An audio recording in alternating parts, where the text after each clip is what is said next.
¿Cómo que? Son clases integradas donde yo ya presenté un caso clínico, lo vamos a debatir así mínimamente qué le parecen a ustedes. Después yo se lo voy a ir desgranando y dando algunas recomendaciones en la parte del punto de vista cardiológico clínico, ¿sí? No vamos a hacer ni cardiología invasiva ni cardiología más avanzada con imágenes y esas cosas, sino lo que podemos ir y elaborar en cualquier lado, inclusive sin tener servicios de terapia intensiva UCO, o sea que vos podés manejar a tu paciente en la guardia, cosas típicas, ¿sí? Bueno, este es un caso clínico que habla de un paciente masculino de 77 años que consulta por la guardia por disnea progresiva. 7 años consulta por guardia por disnea progresiva.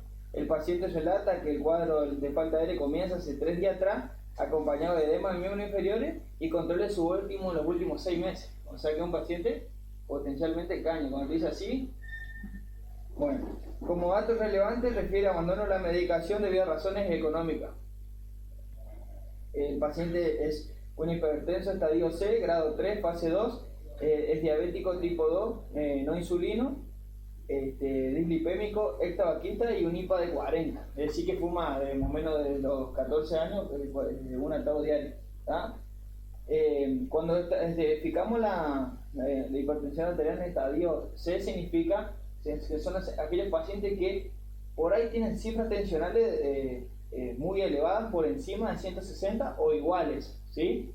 Ahora yo me adelanté a eso, pero era para que ustedes entiendan que ese tipo de clasificación, alguna historia clínica puede que figure eso, y así vamos hablando el mismo lenguaje. Algunas, en vez de estratificar los estadios A, B, C, lo estratifica 1, 2, 3, ¿sí? El grado tiene que ver... Voy a ver a un señor por bueno, está feo.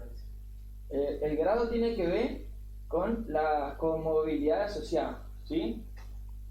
La comorbilidad es así: si tiene 2 o más factores de riesgo, es 3, ¿sí? Si ese factor de riesgo, uno, pone la hipertensión arterial y el otro es diabetes, automáticamente es 3. Si tienes 2 solamente y ni uno de ellos es diabético, es grado 2, ¿está? Y si no tienes, grado 1. Y la fase habla del daño de órgano blanco, ¿sí? Es decir, si no tiene, 1, si tiene, 2, y si tiene secuela, por ejemplo, paciente secuelizado ACV, infarto que tiene onda Q y esas cosas, es fase 3, ¿está? ¿Se entendió? Este hay que repetirlo una y otra vez para acordarse, ¿está? El paciente está medicado con losartán 50 más hidrocloro a la mañana, un comprimido, y losartán 50 a la noche. Bisoprolol 2,5 dividido en 2 tomas, ¿sí? Y rosuvastatina de 10 miligramos y clonazepam. Por ejemplo, este es algo típico de la guardia y que se está viendo mucho hoy, ¿sí? El paciente que es diabético, hipertenso y solamente está, ¿cómo es? Con hipolipemiantes. El paciente hipertenso, diabético y con posibles problemas coronarios, o paciente hipertenso, diabético y estas dos cosas, sí o sí la indicación hoy por hoy es hipolipemiante y antiagregación, por lo menos aspirina, ¿tá? Bueno, el paciente ingresa con esa placa. ¿Qué le parece a usted la placa esa? Está grande la placa esa, se ve lejos. Exactamente. Exactamente. Cardiomegalia, el ramo izquierdo. Estaba en UCO por... Estaba en UCO. Estaba haciendo ergometría porque tiene cositas acá. No, mentira. Bueno, fíjense que lo que dicen los doctores es lo que más llama la atención, pero fíjense que tiene una redistribución de flujo hacia las cúpulas y también un leve infiltrado bilateral, como para, una especie de alas de mariposa. Y electro, taquicárdico. Ese puede confundirse muchas veces con una taquicardia supraventricular, pero el paciente, porque estaba disneico y demás, aumenta la frecuencia cardíaca por el requerimiento de oxígeno periférico, ¿está? El examen físico, el paciente lúcido, colaborador, edema en miembros inferiores 4 de 4, es decir que estaba totalmente edematizado, con fobia permanente. Tiene ingurgitación yugular bilateral 2/3, que ahí tengo una imagen muy linda para ver porque es de ese paciente. R1, R2 no homofonético y presencia de tercer ruido. Eso ya es índice de falla cardíaca, ¿está? es exactamente, el tercer ruido ocurre inmediatamente después del segundo, cuando se empiezan a llenar las aurículas, perdón, el diástole ventricular. ¿Por qué? Porque tiene un ventrículo rígido, ¿sí? Se abre la barba y choca un ventrículo rígido que no se expande porque está rígido. Hace tuk tuk tuk tuk.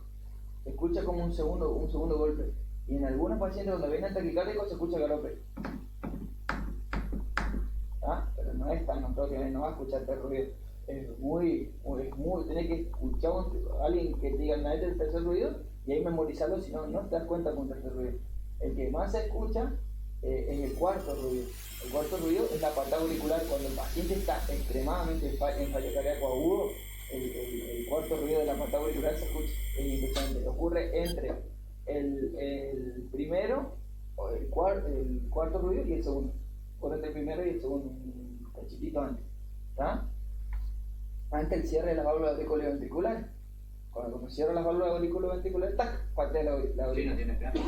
Sí, no tiene FA. Si tiene FA, no hay patada auricular.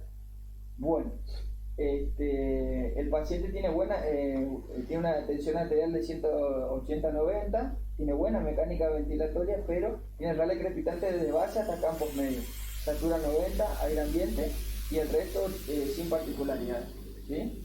Dentro del examen físico es muy importante aprenderse estos criterios que están ahí. Datos de importancia: el reflujo hepatoyugular positivo, la disnea paroxística nocturna y un nuevo término que van a escuchar nombrar que se llama ventopnea. Hay muchos más, pero el que está tomando vital importancia es la ventopnea.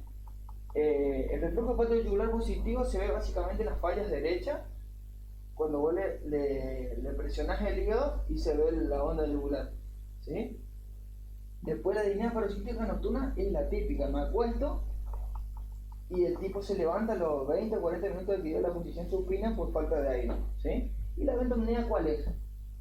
La que viene el paciente al consultorio o a la guardia y dice: doctor, cada vez que me agacho a atarme los cordones, o me siento y me agacho a atarme los cordones, me falta el aire. Esa es la ventopnea. Hoy por hoy está tomando vital importancia como signo de insuficiencia cardíaca incipiente del neo diagnosticado. Está tomando vital importancia, están apareciendo en todos los congresos términos.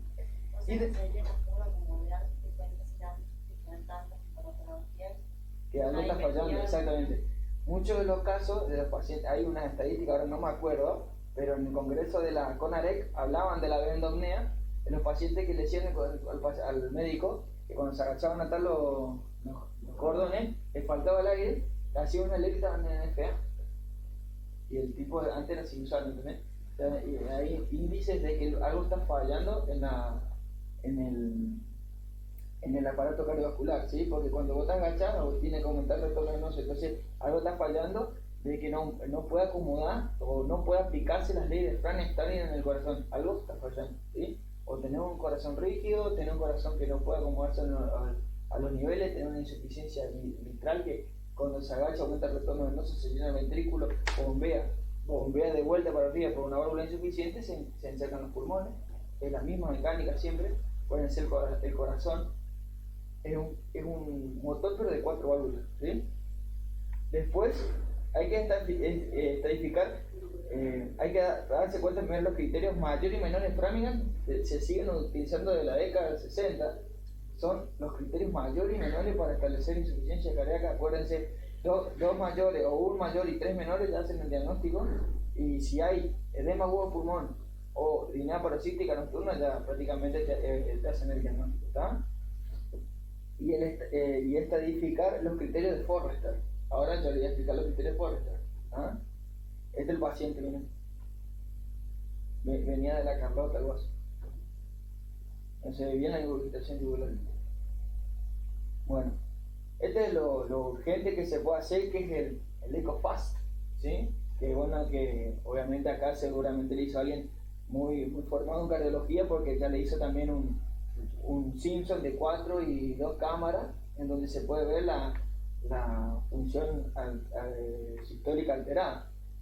Y después lo que hacen la gente de terapia, que es el ecopleura, muy importante, se está aplicando en todos lados ahora, porque fíjense que la imagen a la izquierda es un ecopleura normal, pero el de la derecha es un pulmón congestivo. La congestión puede ser un edema agudo pulmón o cualquier otro fenómeno que esté generando una hiperemia en el pulmón.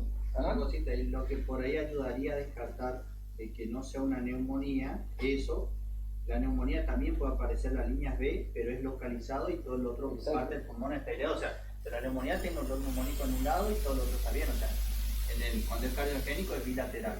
Y otra cosa, fíjense que en el cardiogénico la línea pleural, ¿sí? está casi lisa, ¿sí? Está casi lisa. Sin embargo, cuando un distrés respiratorio, las clases que le había pasado anterior, como se nota como se encuentra como desgarrado la pleura. Desgarrado, o a veces inclusive hasta un poco más. Sí, además se nota el estiramiento hacia abajo, muy sencillo.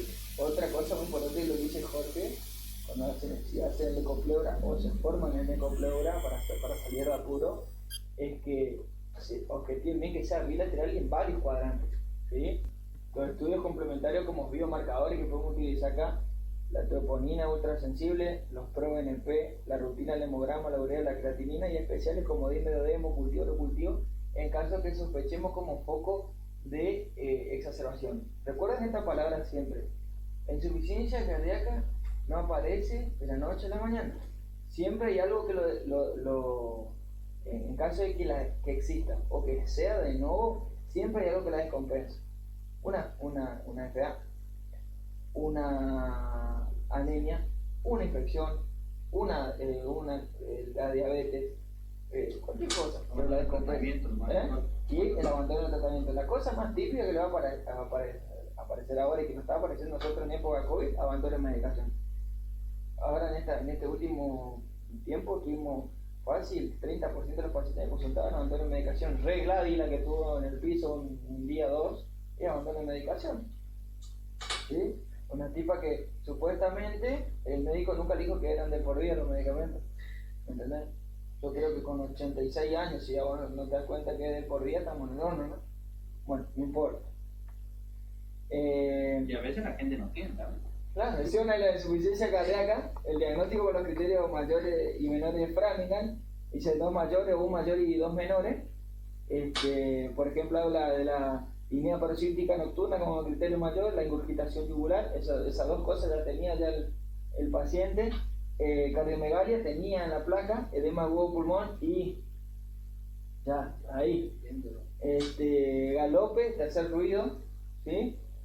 Aumento de presión venosa mayor a 16 centímetros de agua y reflujo hepatoyugular. Por eso es lo que yo le dije, fíjate siempre el reflujo hepatoyugular porque una boludez le presiona el hígado y le salta acá. Después, los menores son los edemas malleolares. ¿Dónde? Malleolares, edemas malleolares, tos nocturna, disnea de esfuerzo, hepatomegalia, derrame pleural y disminución de la capacidad vital de 1/3 de la máxima y la taquicardia mayor a 120 latidos por minuto.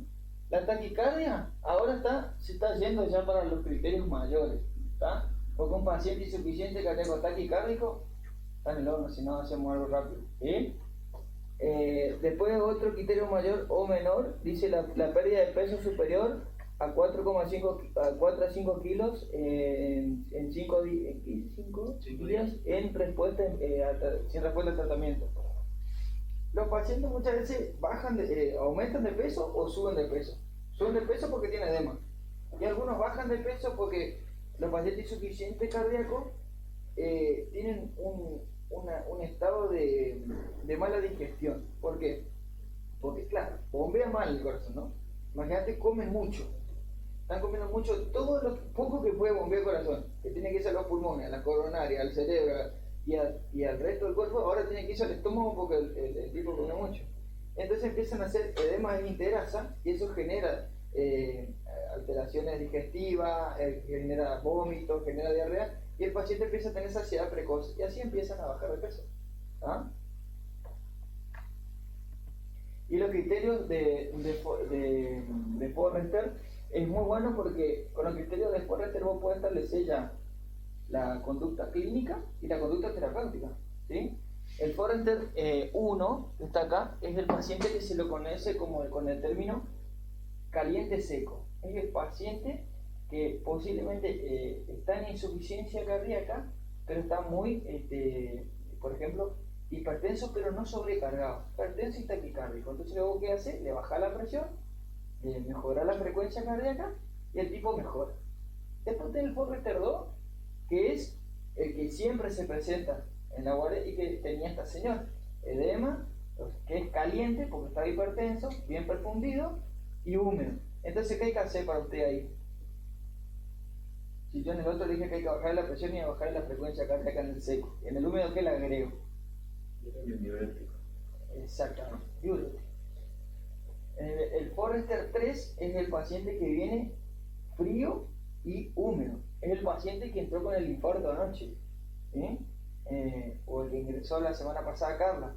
Es un paciente que ingresa con un infarto o un miocardio, con roles crepitantes y basales, se está comportando como un ¿Es el que se habla ¿Cómo me lo pido?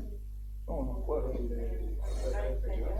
cara inferior. Insuficiencia cardíaca aguda, FROL, algo así. Sí, Insuficiencia cardíaca aguda, que requiere inotrópico y diurético, porque tiene que aumentarle el gasto, mejorarle la contractilidad y hacerlo orinar porque está encharcado. Y el peor de todo es el paciente frío y seco.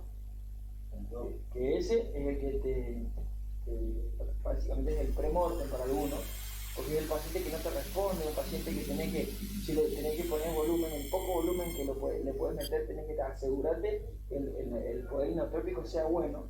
¿Por qué? Porque lo puedes encharcar y entonces transformás un frío seco en un frío húmedo y tenés que volverlo a poner puro con la TA borderline y se te va. O sea, es un paciente de muy difícil manejo y que mayoritariamente tiene una tasa de mortalidad cercana al 60%.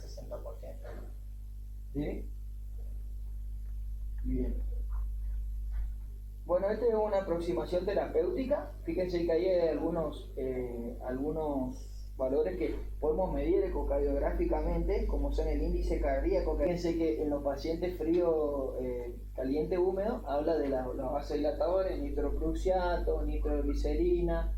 La administración de fluidos puede ser necesaria o no en algunos casos, el uso de inotrópicos, y bueno, y más o menos después vamos viendo si van en caso de que tenga hipertensión pulmonar, por ejemplo, el inhibidor de la fosfodiesterasa, como era el caso de Janín, la de la 202, es una paciente con un Forrester 2, pero con una insuficiencia tricuspidia severísima.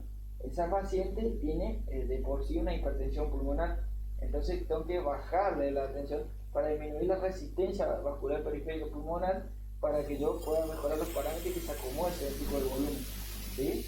Tenía un ventrículo izquierdo chiquito y un ventrículo izquierdo derecho grande. Entonces ahí utilizamos, por ejemplo, el sildenafil, ¿ah? Pero también era una paciente compleja porque manejaba el TA de 160, 160, ¿ah? Eso es muy fino. Vamos a hablar de los inicios de la terapéutica en la insuficiencia cardíaca Forrester 2, que es esta señora y lo que le va a tocar siempre en la guardia: paciente hipertenso y encharcado, ¿tá? O paciente normotenso pero encharcado y se trata igual, ¿tá? Es diurético, primera línea. Si el paciente ya tomaba diurético, por ejemplo furosemida o hidrocloro, se le da trata de dar con furosemida el doble de la dosis, ¿sí? Que tomaba habitualmente, y si no tomaba, 40 miligramos, es decir, 2 ampollas de 20. ¿Ah? Esa es la primera medida. La segunda medida son los vasodilatadores. Siempre en todos los congresos dicen usar nitroprusiato. Yo le digo, de la experiencia mía, los que tenemos la unidad coronaria y los viejos cardiólogos dicen, siempre que vos no sospeches que tiene tensión coronaria y no esté insuficiente renal, empezar la NPS. Si tiene insuficiencia renal, tiene enfermedad coronaria conocida o sospechás que lo puede llegar a tener por factores de riesgo, además de antecedentes familiares, empezar el nitroglicerina. La NPS es mucho mejor, el nitroglicerina es mucho mejor porque produce una vasodilatación mucho más acentuada, disminuye la precarga, disminuye la poscarga, responde muy rápido y lo detecta rápido. La NPG son 24 a 48 horas que la vas circulando. Después de 48 horas no sirve más la NPG, ¿sí? ¿Por qué? Porque tiene un fenómeno de acostumbramiento, se le dice, decir ya básicamente todo el poder que pudo haber tenido la nitroglicerina con los receptores de NO, periférico para vasodilatar, se saturaron. Entonces, ¿qué hacen los receptores? Se ocultan y se pierde el efecto de la nitroglicerina, la deja de balde, digamos. ¿Sí? No tenía efecto. Luego de las primeras 24 horas ya se puede valorar o no empezar a titular vasodilatadores vía oral, Vieca, Ara2. Si no, si vos ves que todavía está medio borderline, espera un día más, ¿tá? Pero ya dentro de las 24 horas se puede comenzar a titular. Beta bloqueante nunca en agudo, ¿sí? ¿Qué quiere decir nunca en agudo? Nunca cuando el paciente está congestivo o descompensado, porque el objetivo del beta bloqueante, aparte de bajar la frecuencia cardíaca, es disminuir el estrés parietal, ¿sí? Pero en realidad los pacientes insuficientes cardíacos, Forrester 2, por ejemplo, o cualquiera de las insuficiencias cardíacas agudas, el único que mantiene el gasto cardíaco y la función y el volumen adecuado para todos los órganos del cuerpo es la frecuencia cardíaca. Si yo le saco ese estímulo que es una respuesta normal en el cuerpo, lo puedo empeorar, ¿entendés? Exactamente, por eso que cuando vienen las emergencias hipertensivas, salvo que sea preeclampsia, o sea, un ACV isquémico que vos requiera rápido, pum, bajar la presión, no recomendamos utilizar la betalol en volumen, ¿sí? No recomendamos. Tiene alto riesgo de provocar efectos nocivos en pacientes hipertensos insuficiente cardíaco. Ahora, si es solo una hipertensión, está indicado la betalol, pero está indicado en las emergencias hipertensivas en un tercer hasta cuarto lugar, ¿sí? No. Bueno, después hay casos especiales, eso ya es muy fino, pero hay casos especiales, por ejemplo, sacubitril o valsartán, ivabradina, dioxina, dispositivo y trasplante, que esas son indicaciones cuando la terapéutica inicial falla. Ahí le puse una fotito de los medicamentos y el dispositivo de resincronización que en muchos de los casos se utiliza. Y el último alternativa, que es el trasplante de corazón. Bueno, ¿cuál es la idea que le quede de todo esto? Que el examen físico es fundamental. Fíjense que nosotros no desarrollamos la aparatología. ¿Por qué? Porque los residentes que estamos en cardiología manejamos eco solamente para sacar estos 3 parámetros. No sabemos todavía medir. Entonces el eco no es una herramienta fundamental para nosotros.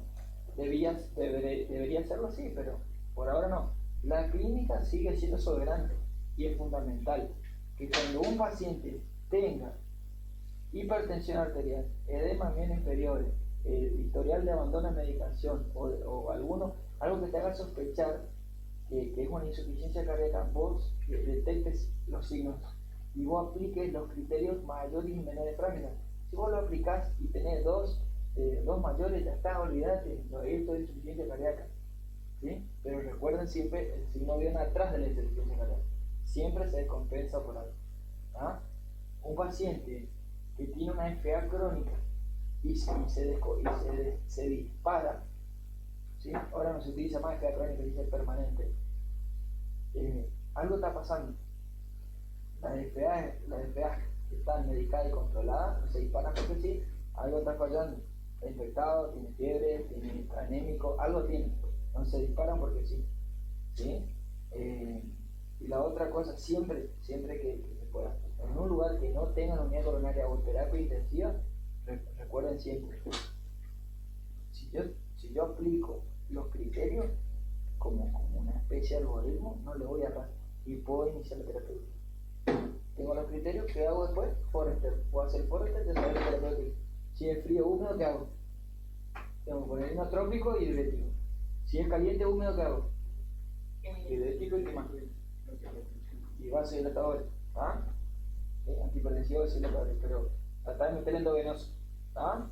Si yo tengo un patrón frío seco, inotrópico y razón Padre Nuestro cada 2 minutos. Una placa. Y el bronce. La plaquita de bronce. Y bueno, y esto es algo muy cierto, lo traje a colación a Favaloro porque dice que cada día hay que tratar de hacer lo mejor por uno, por la familia, por la sociedad, porque es lo único que se queda en el recuerdo, ¿eh? El resto se olvida. ¿Tá? Ahorita otra colación, el médico este que se murió en Chaco ayudó a muchas personas, y bueno, eso es lo que se ve, lamentablemente fue víctima de su profesión.